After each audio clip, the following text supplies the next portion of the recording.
Hola, ¿qué tal? Muy buenos días. Gracias por acompañarnos en este devocional de la Iglesia Bíblica Torre Fuerte que hemos llamado Palabras de Esperanza. Es un gusto poder estar esta mañana con ustedes y tomar estos minutos para reflexionar en la palabra de Dios. Un saludo afectuoso a todos aquellos que están conectándose y que se estarán conectando de manera diferida para escuchar este devocional. Acompáñenme, vamos a tener una palabra de oración antes de entrar directamente al texto. Así es que vamos a orar. Padre, qué gusto, qué privilegio que podemos tomar estos minutos el día de hoy para reflexionar en ti. Ayúdanos, Señor, a que pueda ser un mensaje claro, específico, concreto, pertinente, Señor, para cada uno de nosotros. Guíame, Señor, en la exposición y que tu Espíritu Santo dirija a cada oyente para mostrar la pertinencia de esta palabra. Te lo pido, Señor, en nombre de Cristo Jesús. Amén. Muy bien, pues vamos a entrar directamente ya al texto. Estamos en Génesis capítulo 37. Génesis capítulo 37. El día de ayer empezamos una nueva sección del libro de Génesis. Ahora ya la historia no será centrada en Jacob, el nieto de Abraham, sino en José, el bisnieto, hijo de Jacob, o como se llama ahora, Israel. La trama se introdujo ayer con la sección donde se muestra a José como el hijo favorito y con los privilegios, el hijo ligado a su padre, dice el texto. Y para poner peor la relación, contó a sus hermanos unos sueños que tuvo en donde él se manifestaba como quien señoreaba sobre todos sus hermanos y aún sobre sus padres. Esto provocó todavía que esa desaveniencia fuera peor en la relación entre ellos. El rechazo de de sus hermanos fuera peor. Al grado tal que dice el texto en el verso 12, le aborrecían y no podían hablarle pacíficamente. Así llegamos a la historia de hoy. Voy a leer entonces Génesis 37 del verso 12 en adelante. Después fueron sus hermanos a apacentar las ovejas de su padre en Siquem.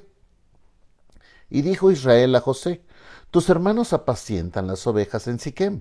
Ven y te enviaré a ellos. Y él respondió: heme aquí. E Israel le dijo: ve ahora, mira cómo están tus hermanos y cómo están las ovejas, y tráeme la respuesta.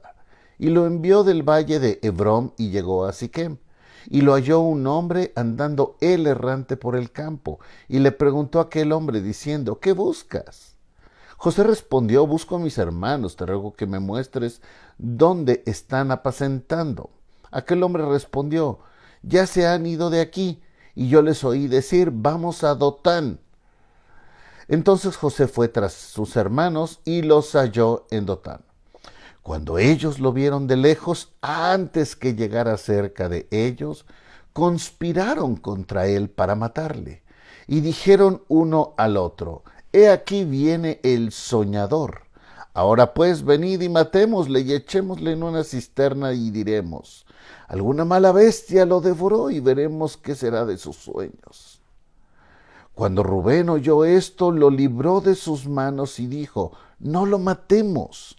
Y les dijo Rubén: no derramen sangre, échenlo en la cisterna que está en el desierto, y no pongan mano en él, por librarlo así de sus manos, para hacerlo volver a su padre. Sucedió pues que cuando llegó José a sus hermanos, ellos quitaron a José su túnica, la túnica de colores que tenía sobre sí, y le tomaron y le echaron en la cisterna, pero la cisterna estaba vacía, no había en ella agua. Ay, ay, ay, estas historias de la Escritura. Todo lo que leemos aquí son circunstancias que explican el cómo habría de suceder los planes de Dios. No sería adecuado centrarnos en los personajes, sino más bien reconocer cómo el hilo progresivo respeta aquello que Dios estaba planteando.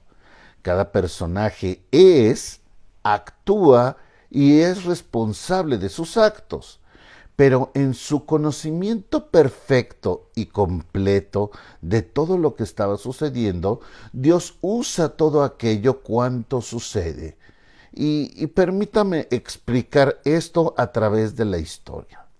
Podemos centrarnos en Israel, podemos decir que tal vez él es el iniciador o el responsable de todo esto a través de su relación polígama con 4 esposas y teniendo hijos con diferentes mujeres. O pensar en por qué se consentía a José. O pensar por qué le envía a sus hermanos y pide que sea una especie de supervisor, o por no decirle el chismoso. Porque no tuvo la destreza de observar también la relación entre sus hijos y tal vez eso es la falta de prudencia, porque hasta le envía solo, ¿no? Y podemos decir mucho más de Jacob. O podemos pensar en los hermanos, los antagónicos de la historia, los malos, vamos a decirlo de cierta manera. Cuánto rencor acumularon sobre su propia sangre. Cuestionar si el comportamiento de José era tan despreciable para buscar matarle.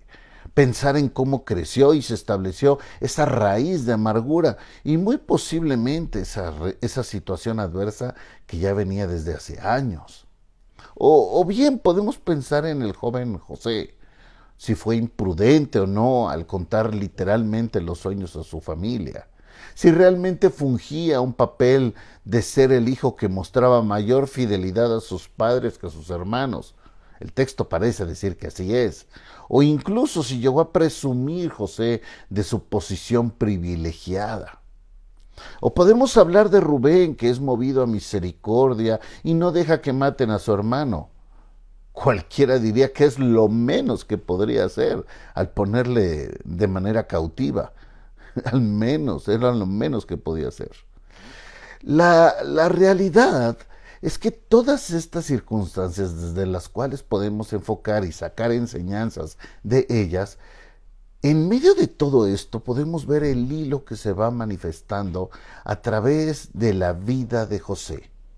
La dirección de Dios para llevar a cabo su propósito y cómo se vale de estas circunstancias y muchas otras cosas más que veremos en los próximos capítulos para llevar a cabo sus planes.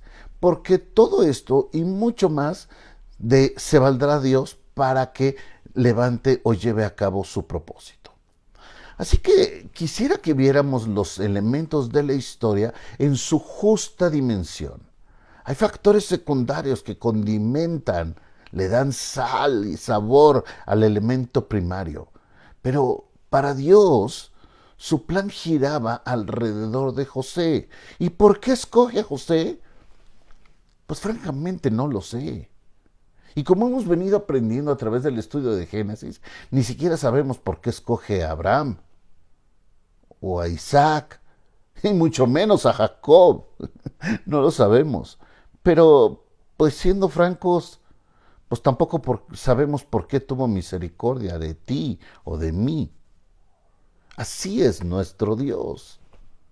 Si quisiéramos intentar responder, estaríamos en la especulación de si ¿acaso Dios vio algo en José, en su corazón? Puede ser, puede ser. La realidad es que no tenemos mucha claridad en esto. ¿Hay responsabilidad en cada uno de los personajes? Por supuesto, claro que sí.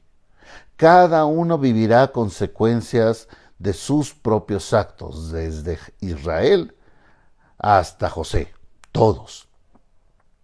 Ahora la pregunta, ¿es injusto el trato que recibió José por parte de sus hermanos? El texto no nos explica que él hiciese algo que fuera digno del trato que recibió, a pesar de que aquellas cosas que se explican, como veremos en la vida de José. Pero el punto es que él no hizo nada digno de ser merecedor de ese trato. Sin embargo, la percepción de justicia y de lo correcto desde la perspectiva humana no es necesariamente el elemento de referencia para nuestro Dios. La perspectiva humana es es muy limitada. Esta perspectiva solamente nos deja ver el panorama del corto plazo. Y esta reflexión se va a hacer muy, muy clara y será manifiesta constantemente en la vida de José. Sus circunstancias es una de las historias más motivadoras y claras acerca del proceder de Dios. Y cómo no debiéramos de centrarnos en lo que nosotros alcanzamos a ver, la circunstancia humana. ¿Por qué? Porque es una visión muy limitada del panorama divino. Y muchas veces en esta limitada percepción no alcanzamos a visualizar aquellas cosas que habrán de ser usadas por Dios. Así que tenemos que trabajar. Tenemos que trabajar cada uno con nuestra propia área. ¿Por qué? Porque si hiciéramos el análisis de Israel, de los hermanos de José o incluso de Rubén, bueno, cada quien tiene que trabajar personalmente con los elementos propios del carácter o aún las deficiencias de carácter. Y es verdad, pero no perdamos de vista el retrato grande, the big picture, la gran referencia. Es decir, el panorama general de lo que Dios está haciendo. Porque en ese panorama general encontraremos la verdadera enseñanza. Si tú pudieras llevarte a una reflexión del día de hoy, es no mires la circunstancia del corto plazo, mira la circunstancia del largo plazo, y en ese largo plazo tal vez encuentres respuestas que sean un poco más coherentes al proyecto divino que esas circunstancias de corto plazo que muchas veces desconciertan de aquello que Dios está haciendo. Padre, en esta mañana te ruego, Señor, que nos permitas ver el retrato grande, el gran escenario. Que nos libres, Señor, de concentrarnos en las experiencias de corto plazo, que bien pueden ser placenteras o bien pueden ser traumantes, pero esas experiencias del corto plazo no son tu referencia. Tú te mueves, Señor, por aquellos proyectos que llamamos de largo plazo, por supuesto, desde la perspectiva humana. Nosotros no alcanzamos a ver lo que tú haces, Padre. Nosotros no alcanzamos a tener el panorama que tú tienes. Por lo tanto, Señor, en nuestra limitada existencia, en nuestra limitada percepción de la realidad, ayúdanos, Señor, ayúdanos a ver el panorama grande para que de esta manera nuestra fe y confianza esté más depositada hacia ti y hacia lo que está sucediendo en nuestras vidas, en un propósito más teológico, más espiritual. Guíanos, Señor, en esto y permite que cada uno de nosotros tengamos muy, muy, muy clara esta referencia en nuestras vidas y que no nos distraigamos, Señor, que no perdamos de vista estas cosas de corto plazo, estas cosas que suceden en el día a día. Y ayúdanos, Señor, a visualizar el panorama grande. Te lo pedimos en el nombre de Cristo Jesús. Amén. Muy bien, pues muchas gracias por acompañarnos. Recuerden, esta semana es muy diferente. Nos vemos hoy en la noche para el culto del miércoles, pero bueno, el aniversario es el tema. El viernes los esperamos en la kermés. Algunos me decían, no sabemos si va a alcanzar el alimento, los juegos. Pues no, francamente no lo sabemos, porque no sabemos cuántas personas van a llegar. Pero pues es un reto de fe lo que estamos lanzando. Si usted tiene a bien acompañarnos, está bienvenido. Es una fiesta de Torrefuerte. Algunos me dicen, pues llevo a otras personas, puede llevarlas. Pero francamente es nuestra celebración, ¿no? Es nuestra celebración. Usted sabrá lo que es mejor. Así que nos vemos el viernes para la kermés a las 5 de la tarde. y como a las 9 de la noche estaremos terminando. La cena, el sábado habrá la tarde juvenil con los grupos juveniles, con el pastor Edgar. A las 6 de la tarde está la reunión y después tendremos el domingo la cena de aniversario, pero sobre todo los cultos de la mañana del domingo. Primero y tercer servicio solo por este domingo cambian de horario. El domingo empezaremos el primer servicio a las 8:30 de la mañana. El de las 11 no se mueve, queda igual y será transmitido ese en línea. Y a la 1:30 empezará el tercer servicio. Así que estaremos corriendo el primer servicio media hora para atrás y el tercer servicio media hora para adelante para poder dar los tiempos que queremos hacer para celebrar y tener este culto de remembranza y celebración. Ojalá y pueda acompañarnos cada uno de ustedes este fin de semana para estar disfrutando y conviviendo con nosotros. Que Dios le bendiga grandemente, que tenga usted un excelente día y que la gracia de nuestro Padre se manifieste en su vida. Voy a saludar a los hermanos que están dejando un saludo en Facebook, fuera de línea, contestando los mensajes. Que Dios les bendiga grandemente y un abrazo muy grande desde aquí. Bendiciones.